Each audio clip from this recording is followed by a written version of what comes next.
Thor é um deus da mitologia nórdica que controla os trovões, as tempestades e as batalhas. Ele usa um martelo como arma, símbolo da força.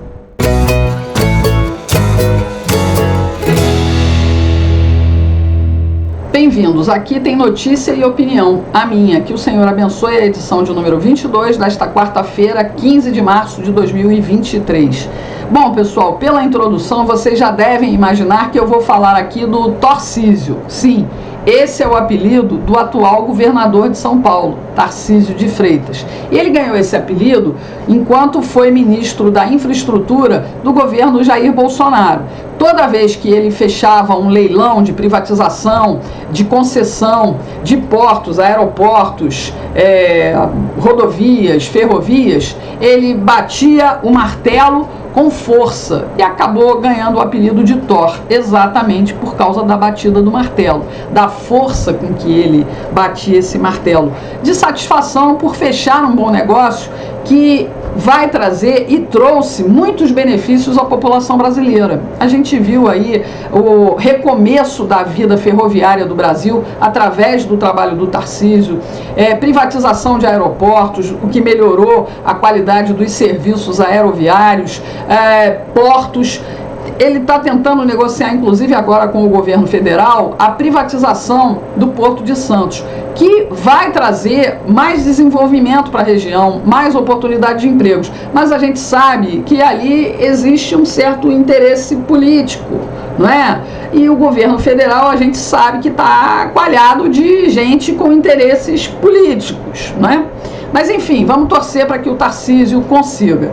Ele tem a força, está mostrando isso, porque ele tem se preocupado em servir ao povo de São Paulo da melhor forma possível. O Tarcísio é um cara que passa muita noção assim de respeito, de ética, de compromisso, de valores, não é? E isso tem sido demonstrado no dia a dia dele como governador do estado mais importante do país. Para quem não sabe, o PIB de São Paulo só perde para o PIB nacional. Então, não adianta estrilar. Ah, Regina, você só fala de São Paulo, você não fala do Ceará, você não fala da Bahia. No Ceará, por exemplo, a gasolina aqui agora é a mais cara do país, né? Estado governado por um petista. Mas enfim, isso é outro assunto. Então, quando a gente tiver alguma coisa boa para falar daqui, eu não vou me importar em falar, porque o que me interessa realmente é o bem-estar do povo brasileiro. Mas enfim, voltando lá para São Paulo, Tarcísio tem demonstrado assim um compromisso muito grande com o cargo que ele está exercendo. E por mais que a gente veja um trabalho técnico, a gente começa a ver ali um perfil político do Tarcísio, né?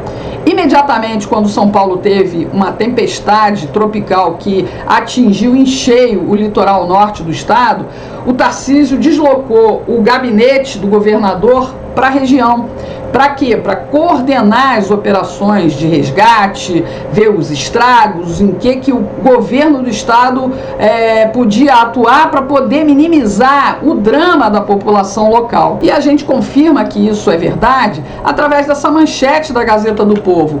Como o governo Tarcísio recuperou a rodovia Mogi-Bertioga em tempo recorde. Olha o texto. Administrada pelo DER de São Paulo, a rodovia Mogi-Bertioga, SP-098, foi reaberta para a circulação de carros após apenas 15 dias de obras. 15 dias de obras. O que a gente está acostumado a ver notícias lá de fora, principalmente do Japão e outros países que sofrem com terremotos, mas especialmente do Japão, o que a gente vê? O Japão teve um terremoto, a estrada foi para o beleléu, eles rapidamente reconstroem aquela estrada. E aqui no Brasil, a gente agora pode dizer, puxa vida, a eficiência em prol do cidadão. Afetada pelas fortes chuvas que atingiram o litoral norte de São Paulo durante o carnaval, a estrada passou por obras de recuperação que estavam previstas para serem concluídas em 2 meses. Prazos até mais curtos que esses são comuns em países desenvolvidos como Japão ou Alemanha, mas esse caso surpreendeu para os padrões brasileiros, no qual obras públicas costumam se arrastar por anos e demandar recursos públicos muito acima dos estimados. Na última semana, após 17 dias de interdição, a rodovia foi reaberta à passagem de veículos e marcou mais uma vitória para o governador de São Paulo, Tarcísio de Freitas. É ou não é para a gente celebrar? Porque a gente vê, e eu ando realmente muito, assim, enojada da política brasileira, dos nossos representantes no Congresso, dos juristas, do sistema de justiça do Brasil, da gestão do governo federal, das gestões estaduais. A gente não tem uma luz no fim do túnel, mas parece que o Tarcísio é um ar novo que a gente começa a respirar politicamente no Brasil. E muita sorte de São Paulo ter um cara como ele no cargo mais importante do Estado. Eu fico muito feliz, e eu falei aqui já, e vou repetir, eu adoraria ter oportunidade, ter condições de mudar para São Paulo agora, para poder desfrutar de um governo como esse. Eu tenho certeza que ele vai fazer um trabalho brilhante nesses próximos anos. Eu sinceramente, eu fico torcendo muito, muito mesmo. Primeiro porque eu tenho muitos amigos em São Paulo, e segundo, porque é realmente um respiro, né, pessoal? Eu sei que o Zema está indo bem lá no governo de Minas Gerais, mas o Zema não tem o carisma que o Tarcísio tem. E olha que ele relutou muito em aceitar esse convite do presidente Bolsonaro para ser candidato ao governo de São Paulo, né? O Tarcísio é um cara técnico, a gente sabe, ele é um capitão engenheiro por formação no Instituto Militar de Engenharia, passou por um concurso público que só tinha uma vaga, né, lá na Câmara Federal, trabalhou o tempo inteiro até que recebeu, e ele é muito grato por isso, a oportunidade vinda do convite do Jair Bolsonaro para ele ser ministro da infraestrutura.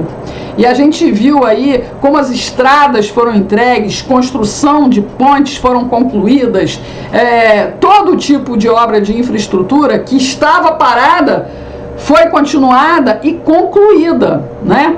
E a gente está vendo que ele está fazendo o mesmo esforço e o mesmo empenho. E o melhor de tudo é que ele está agindo também como um político. O Tarcísio já foi picado pela mosca azul da política. A gente espera apenas que essa mosca azul não traga a contaminação de políticos que até estão em torno dele, né? Como o Kassab. Mas enfim, falo aqui os nomes mesmo. Mas o Tarcísio é um cara que a gente vê nele integridade, defesa de valores. Essa notícia de ontem, dele ter mudado o nome da estação de metrô de Paulo Freire para Fernão Dias, é uma decisão de coragem, né? E que a esquerda está pipocando. E ontem, né, também, ele fez mais um leilão, dessa vez o primeiro da gestão dele, que é para conclusão de uma obra que a gente que é de fora escuta há décadas, né? A conclusão do Rodoanel, né? Que é uma estrada de ligação para outras, né? Para poder movimentar a economia, circular as mercadorias pelo estado de São Paulo para todo o Brasil. Então, eu não tenho dúvida de que ele vai cumprir esse compromisso. Vamos assistir esse vídeo dele ontem na Bolsa de Valores. Na campanha a gente falava muito o seguinte: olha, não dá para admitir uma obra parada, nós vamos concluir o Rodoanel. E trabalhamos nesse início de mandato justamente para colocar esse Rodoanel aqui na Bolsa de Valores, para fazer esse leilão. E a gente tinha a confiança que se nós fizéssemos rapidamente esse leilão, nós teríamos a condição de cumprir o nosso compromisso e estar com esse Rodoanel pronto em 2026. Eu fico feliz de saber que várias pessoas que no final das contas perdem tempo com a falta de mobilidade vão ganhar mobilidade com a conclusão no Rodoanel Norte. E aquilo que foi pensado tantos anos atrás vai ter seu desfecho agora. São negócios que vão se instalar na beira do Rodoanel. O alívio que vai ser dado a municípios importantes. Estamos falando aí de quase 4 bilhões de investimentos. Se eu somar CAPEX e OPEX, mais do que isso, mais de 5 bi. São pais de família que vão ter emprego. Isso não tem preço. O que a gente está fazendo hoje, de certa forma, é começando com o pé direito e mostrando qual é o direcionamento deste governo. É um governo que busca parceria com o setor privado. É um governo que acredita na iniciativa privada. E que vocês sejam muito bem-sucedidos, que vocês façam a diferença. Nós sabemos que vocês vão cuidar desse trecho e vão tornar esse trecho lá inacabado uma realidade.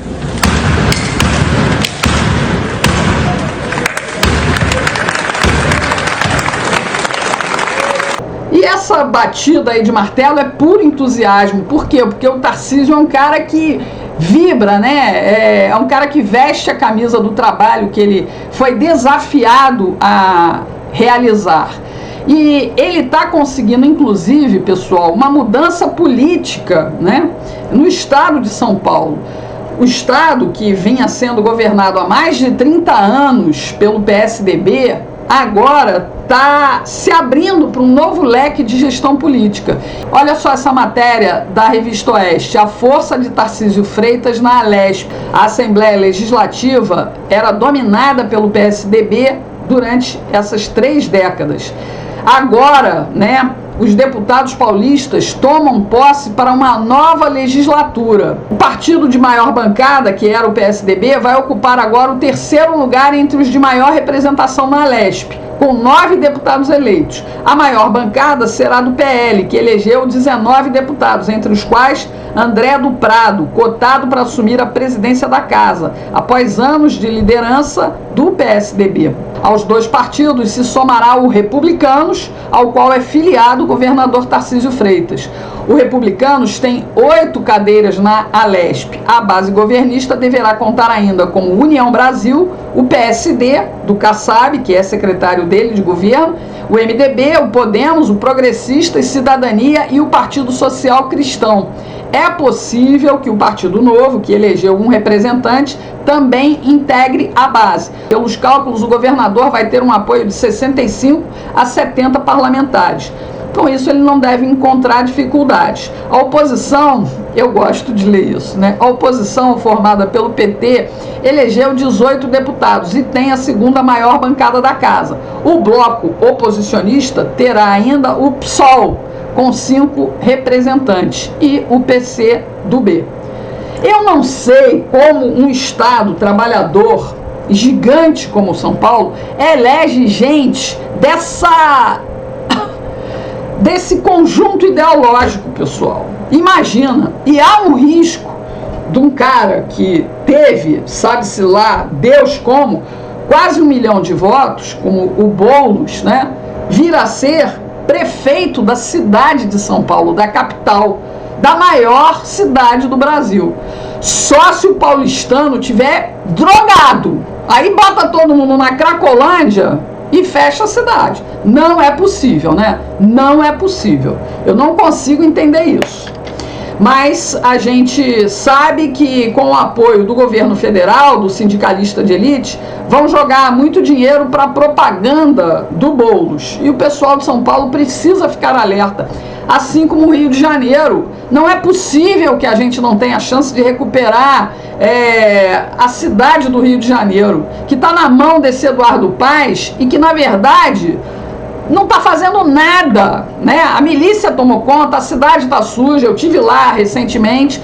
É uma zona, o Rio de Janeiro está dominado pelo mal, e o mal se encontra ali no Palácio da Prefeitura do Rio de Janeiro, né? Então, vamos ver se o pessoal até lá acorda. Pior é que os nomes que estão se apresentando já para a candidatura realmente são terríveis.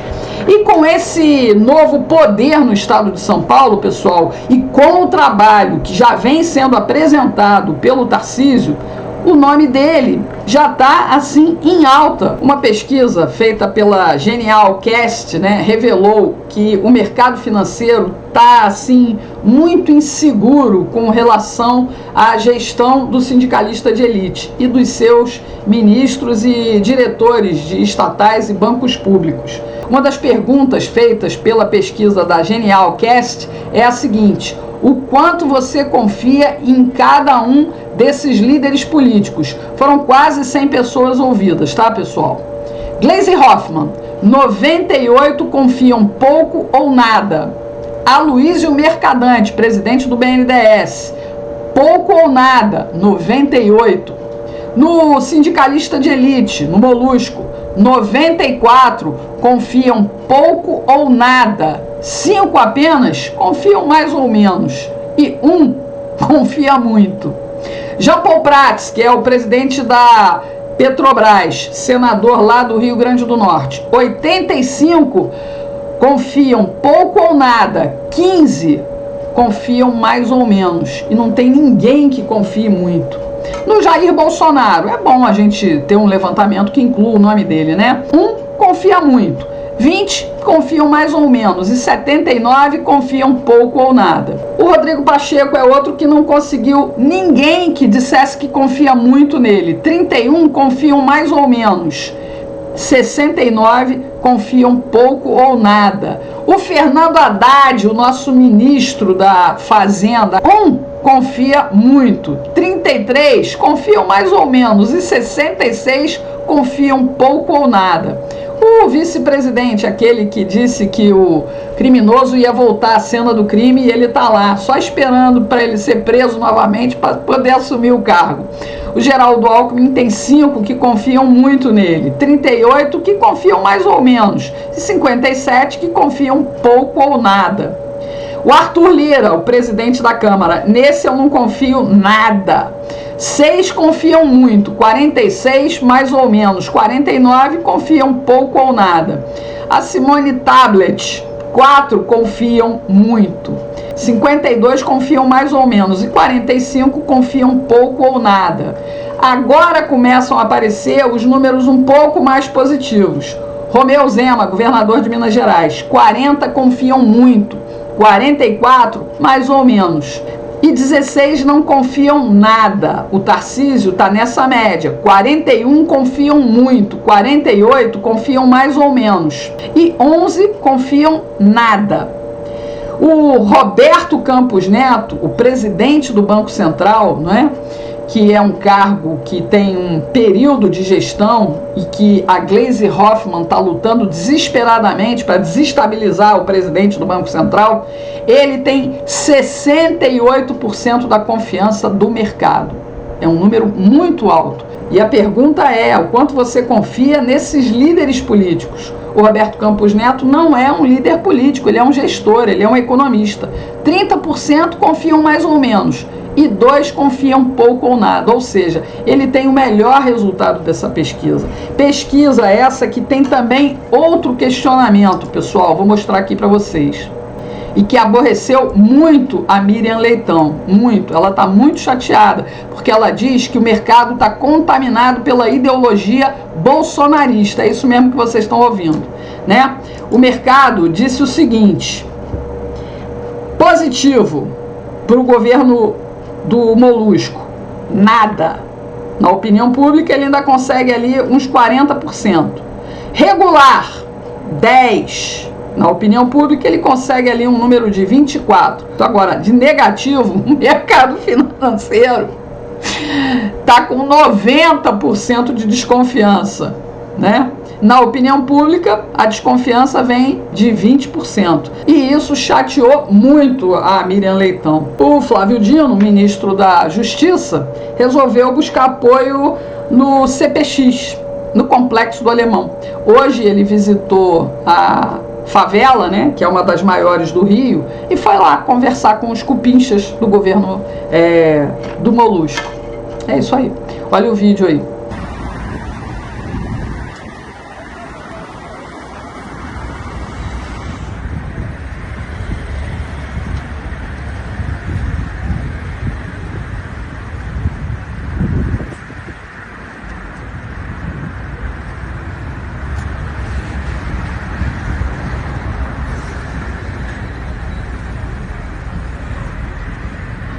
É claro, a gente nunca vai saber qual foi o acordo que foi feito lá com o pessoal do CPX, que, segundo a campanha do Molusco, né, é apenas a abreviatura de complexo, não é usado para demarcar nenhuma facção, tá ok, pessoal? Mas você só acredita nisso se você também acredita em Coelhinho da Páscoa, tá bom? Por fim, pessoal, eu vou dizer aqui que hoje a Flora e a família Gil devem estar #chateados.